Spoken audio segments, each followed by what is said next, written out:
Very good. And hot. It's like potato, but it's not. It's satoimo.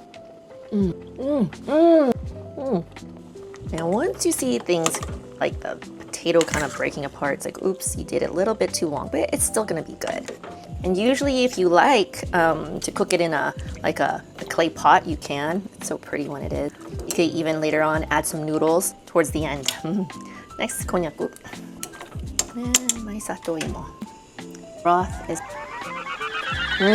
very good. Hello! So today I'm going to be teaching you how to make Nimono. It's like a boiled stew of vegetables. You can put fish and certain type of vegetables such as satoimo. And satoimo is like a Japanese taro. And when I was younger, I used to think these look really awkward. Like, I don't know, kind of hairy and balls and something you'll find just walking, I don't know, around a zoo or something, or balls of, I don't know, animal balls? Okay, well anyways, I thought they look kind of ugly and didn't know that underneath all of this dirt and hair, yes, it's yummy, delicious taro. Today, I'm gonna be teaching you how to make a dish using satoimo, Japanese taro, or like a potato root, and it could be kind of slimy, but if you cook it right and prepare it right, it's so delicious, like a potato, a taro, like hairy balls. So how to prepare them? Well, first things first, you have to clean them. So I'm going to clean them first with water, scrub it very lightly with a sponge or what, like a vegetable cleaner. And then if you want, you could actually boil or slightly boil it and then peel it. But I'm just gonna clean it and then I'm gonna peel my balls. I'm gonna take my sponge and I'm just gonna clean it very lightly, okay? Try to scrub off the dirt because it's taro and it's grown underground. Yep, in the dirt. This is my veggie sponge and I just rubbed it like this. Rub, rub, rub. What I also have in my Nimono, just really quickly so I could put this aside, is I already pre-cut some onions, just regular sweet yellow onions, potato, daikon, and konnyaku. I didn't cut my carrot yet because I thought this was funny. Look at this, kind of looks like, you don't want to cut it too big and not too small, kind of good bite size. So it doesn't have to be like perfect, but, oh, this carrot's kind of hard. Okay, put it all on the side because I just want you to focus on my satoimo, taro that I'll be cooking or peeling. So satoimo, like I said earlier, can be very slimy, and to prevent that slime from really like being sticky on your hand, after you peel it, you could actually take the taro and put coarse salt and just gently rub the salt all over the balls, just like that. And then if you want, you could actually boil or slightly boil it and then peel it. But so I'm just gonna clean it and then I'm gonna peel my balls. And one way is just to peel the ends off because it'll be a lot easier, right? You just peel the ends and then take the top to the bottom, top to the bottom. And you could use a potato peeler as well too. Ooh, I can feel the slime already. And keep in mind, satoimo is probably the vegetable that a lot of chefs buy frozen. And the reason why is because of the preparation of it and also the sliminess, right? If it's frozen, you just pop it into your stew like Nimono and it just cooks. It's a lot faster and the presentation of the balls is like a nice perfect circle ball. So I'm gonna put that on the side because I'm gonna clean it again. All right, I cleaned with a sponge on the outside of my satoimo. I rinsed it and then I peeled off the skin and it was kind of slimy, not as slimy as I thought it would be. The next thing to keep that slime kind of under control, you could use coarse salt and just rub. So I'm gonna go ahead and do that. There you go. Oh my goodness, it is slimy. How funny is that? Feels so good, it's so cool. And once that's done, you could actually boil, but not all the way, so I guess they call it parboil. And it'll help with the sliminess and so forth. Oh my God. Oh, you see that slime?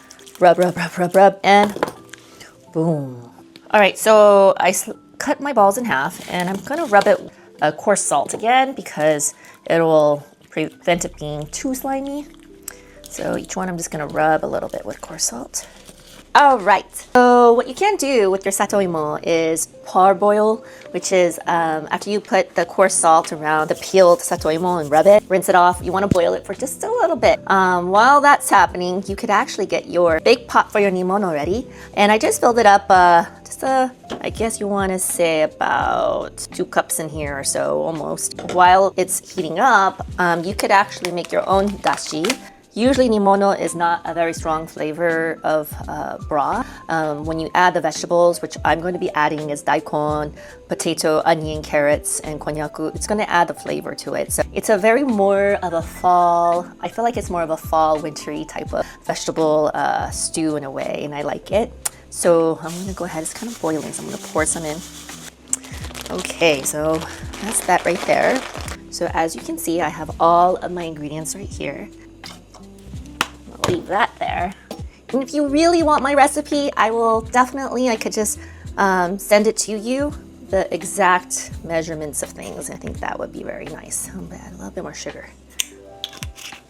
Now I'm just going to leave all my ingredients. And like I said, I'm not sure if you heard me share with you before, but the main 5 ingredients that are almost always in Japanese dishes are what? The shoyu, the salt, sake, sugar, and mirin. So yeah. Oh my god, I did. So on point. Yep, I'm gonna leave it as is. Okay, I kind of parboiled my satoimo right here. Ooh, it's beginning to boil. Mix it up. Broth is very good. All right. If you want, you could even put shiitake in there. I might do that just to add a little bit more flavor. So I'm gonna go ahead and put some of my veggies. And what Nimono is, you just put everything in there and let it all cook at once. So I could just plop it in there, and I should, but yeah. And so it's kind of, what's that called? It could take a while to break down, so it can be kind of tough when you don't want it to be tough. So I'm just throwing everything in there. And usually if you like to cook it in a clay pot, you can. It's so pretty when it is. You could even later on add some noodles towards the end. Next, konnyaku. And my satoimo. Still kind of slimy. So now I'm just gonna mix everything, make sure it's covered in my broth. And all you have to do now is just sit and wait. All right, let's go ahead and see how it turned out. Now, once you see things like the potato kind of breaking apart, it's like, oops, you did it a little bit too long, but it's still gonna be good. Ooh, I also added some shiitake mushroom in it because I kind of like that flavor added to it. So I did add some shiitake. Smells so good. Very good. It's so good, especially when it's a cold night, wintry night, fall. Now, as it's cooking, I can see that a lot of my vegetables are absorbing the sauce, and that's what you want. Believe it or not, this type of dish is always good on the second day. It's one of those dishes, just like how spaghetti is good the next day, right? But if it was cooking over a nice burner in a clay pot, oh, so delicious. Okay, I think this is good.